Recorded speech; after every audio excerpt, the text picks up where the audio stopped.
I genuinely built the premise that I want to show people how it's done, or at least show that I can do it and know how it's done and the result is there, and put it in a way where I want them to do their best. Like, it's not just to give me money. I purely I love this shit for the fact that it is everything I represent.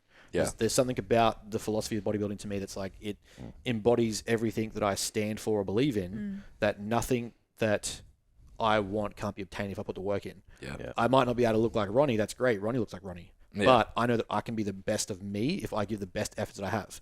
And that to me was the big thing for the show. And it kind of gets a little psychotic when I tell people, I'm like, every time I prep, I love to get to the point where I'm seeing what the next level of fucked up feels like. Like every time I get lean, I'm like, what's that next level of disgusting for me? Because like every single time I've done a heavy cut, I've always found what that next level looks like, or what's that next stage of lean? What's that next level of calorie cut feel like? How does that feel when it comes time to depleting? Like, you know, what do the back end weeks feel like? Have you got to like the bottom of my feet hurt standing on them? Oh yeah. That seems like the wildest thing to me. We had Dean on years ago, and he said that, and I was just like, that was one of the first times I heard it. Your skin becomes like real sensitive. Fat-free, baby. Yeah, between Dean and Dol, when they said that, I was like, oh yeah, okay. And then I was like, actually felt it, and I was like, I've got to take my cardio to the bike. I was going to say, and you got to do fucking 15,000 steps or whatever. Yeah. So we started doing things like weighted vest walks and stuff like that into Brisbane City. So it was like half-hour trots every day, and then there'd be like the extra bike on top, all that sort of stuff. Get those big hockers, massive salts on them. just add. I think at one point I had like double layers of socks. Yeah, just was like, I'm just gonna add some shit here just to make it somewhat comfortable. That's wild. And it just gets to a point where I was honestly like, not.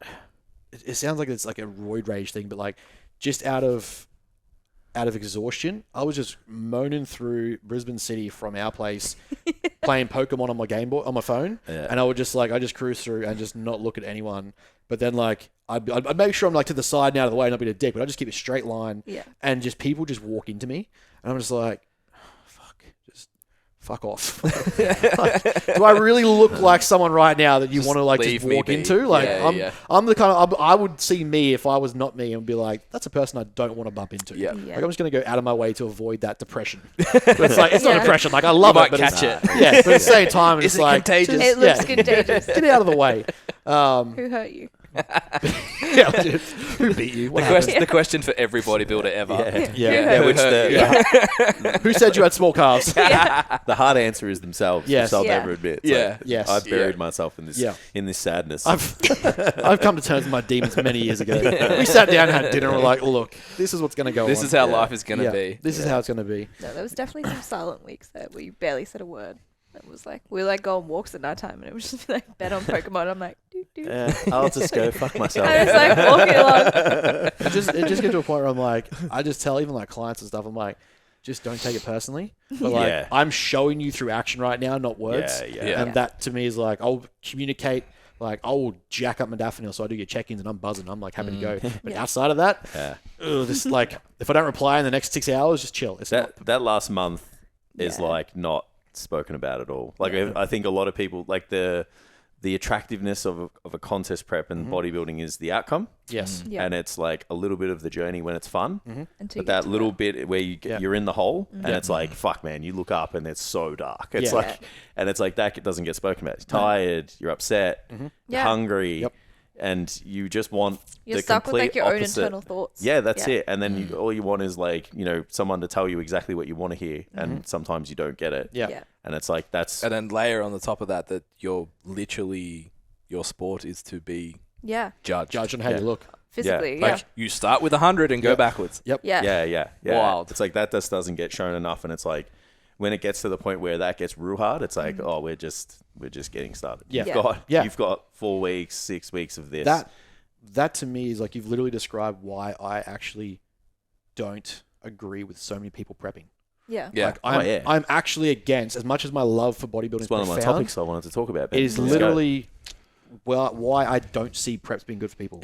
I see the way you guys have pushed photo shoots and I'm like, fuck yeah, do that. Like if you guys have, like one of my girls, she was like, She's like, yeah, I really want to do, and she's like very polarized by it. She's like, before my 30th birthday, I want to do a prep. I'm like, okay, have you trained before? And she's like, yeah, I've trained before, blah, blah.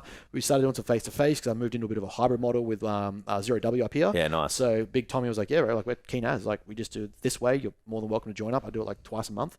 And so she's coming for a session. She's like, yeah, I've trained before. And I'm like, okay, so like let's do some movement patterns. I'm like, your upper body movements are quite off. Like you're like, where did you train? Oh, I've done PLC or I've done this. I'm like, oh, okay, this makes a lot more sense. Yeah. We're definitely on different terms of train. Yeah, correct. And then I do back squats in Les Mills classes all the time. I do like a 3 rep quarter pulse. Yeah. And from there, she was like, actually, I sat down with her. I'm like, okay, I want you to fill out our goal setting sheet, go through the videos, go through the module that I've created, and sort of like understand what values mean, understand what goals mean, understand what a superordinate goal is, understand what your domains are, understand what these subordinate goals are, where you need to set up your processes, your lifestyle, all that sort of stuff. And she's like, I actually don't think I want to prep. That's good. And I was like, good. Yeah. That's fantastic. You definitely never wanted to in the first place. And she literally said in one of her check-ins when we got back to it, she was like, I actually, I'm a very like quick-paced, all-in, all-nothing kind of girl, and I'll get really sucked in and get excited. I was like, yeah, but prep isn't something you can get excited about and sucked into, because it's not like... It's not glamorous. No, it's not one of those things it's where hard it's like... It's fucking hard. It's fucking hard. It's so fucking hard. And like, so one of the parameters I'm setting up that I'm finding with clients that are doing really well and are succeeding is that, and it's pretty much the biggest premise I have for competing in general, the sport or the prep, bodybuilding, powerlifting, whatever it is, needs to complement your life that you're already living, not change your life to fit it. So if you're at a stage where, our changes are like, let's get your sleep in place. Let's get you to the gym consistently. Let's do 4 days a week of training. Make sure protein spacing's adequate and you're getting protein.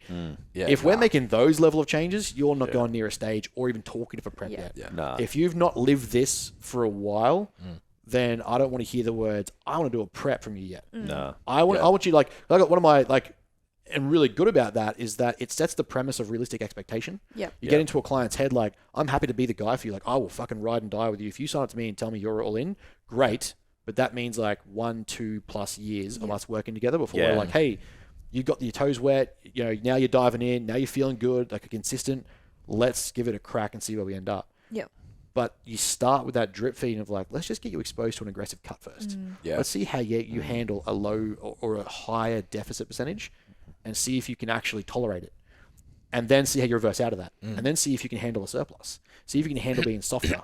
See if you can handle being leaner, and then handle putting on some body fat. Because if maybe build some fucking muscle. Exactly. To actually be able to show off. Exactly. Maybe get on stage with some pre-made mass. As opposed to looking, almost anorexic because you just stripped fat. Yeah. That's the thing that people miss too. It's a bodybuilding show. The building part doesn't seem to like kind of be thought about. It's a shredding thing. I see the outcomes, like, cool, I've seen that, but it's like that's years of there's that expectation training. That it's already underneath. Which is just like absurd. I think social media has only like huge exacerbated that too. Of course. Yeah. It's like it visually. They're in love with the idea of it. On social media, it looks amazing. Which is why we've tried so hard to be as transparent as possible, because I'm getting softer.